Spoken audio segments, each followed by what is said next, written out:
Negative exchange rate gap in Argentina. Is the lifting of currency controls imminent? Let's analyze.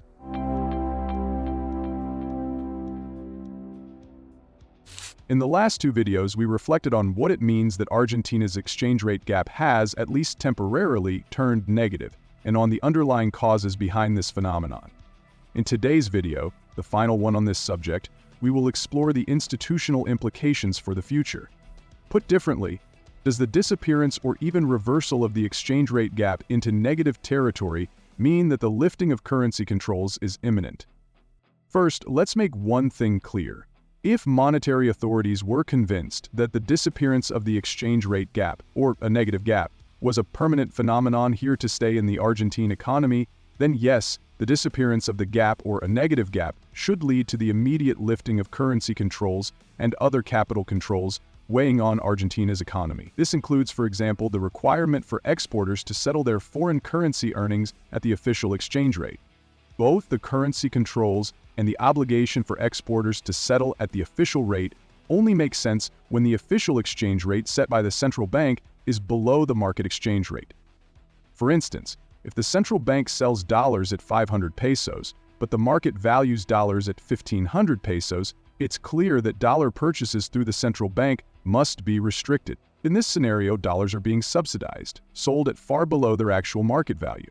Similarly, the obligation for exporters to settle their earnings at the official rate allows the central bank to purchase dollars from exporters at an artificially low price, e.g., 500 pesos per dollar in this example, when those dollars are worth 1,500 pesos in the market.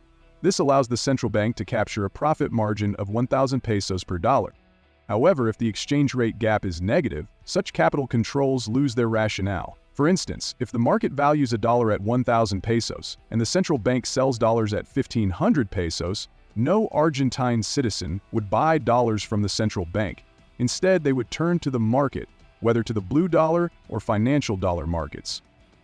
At the same time, as explained in the first video, if the central bank forces exporters to sell dollars at the official rate, which is higher than the market rate, the central bank would end up paying too much for those dollars, incurring losses rather than gains. Therefore, if monetary authorities were confident that the exchange rate gap has permanently disappeared or turned negative, they should lift currency controls immediately. Doing so would unify all exchange rates, official, blue, and financial, into one single exchange rate. However, as we discussed in the previous video, one of the primary reasons why the peso has appreciated against the dollar at market rates, such as the blue dollar or financial dollar, is the phenomenon known in Argentina as the carry trade. But what is the carry trade? The carry trade involves selling dollars to buy pesos, which are then invested in savings instruments such as bank deposits or public debt, offering real interest rates, nominal rates above inflation. This provides a real return in pesos that, if it exceeds the peso's depreciation against the dollar, also translates into a positive real return in dollars. Additionally, as explained earlier, the carry trade can create a self-reinforcing cycle. Selling dollars to buy pesos increases demand for the peso, causing its appreciation against the dollar. This appreciation enhances the carry trade's profitability, further increasing peso demand and perpetuating the cycle. However, the reverse is also possible. If investors anticipate that the peso will depreciate against the dollar beyond the real return it offers, the cycle could unwind. Instead of selling dollars to buy pesos, investors would sell pesos to buy dollars, triggering an overreaction that could result in a significant peso depreciation. The risk of reversal. The current appreciation of the peso, key to eliminating or reversing the exchange rate gap, may itself reverse into a massive depreciation.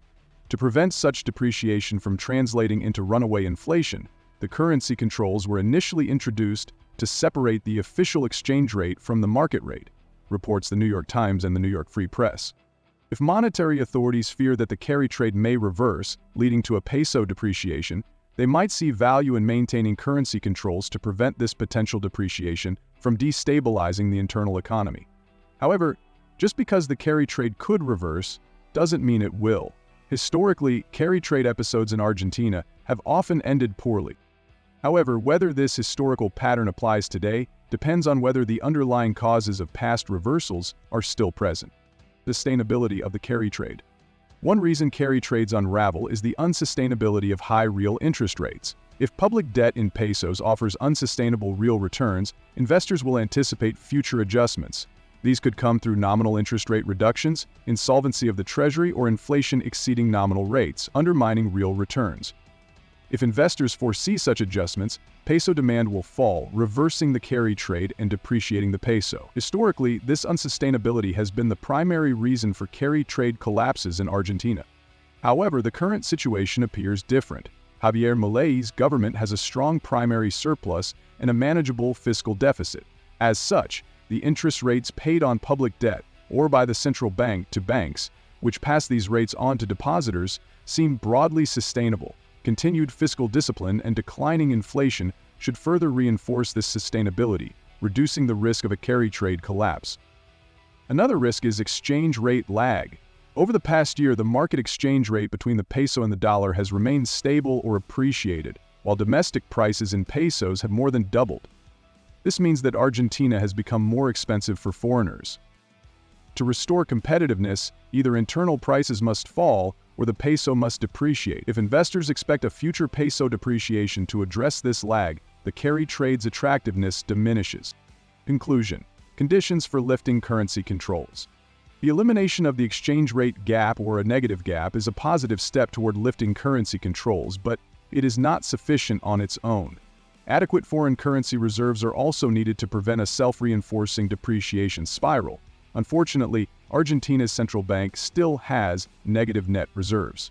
Unless the International Monetary Fund, IMF, provides a substantial loan, or reserves are rebuilt over time through sustained dollar purchases, the lifting of currency controls will likely be delayed. While the current exchange rate environment is promising, caution remains essential to minimize the risks of monetary instability.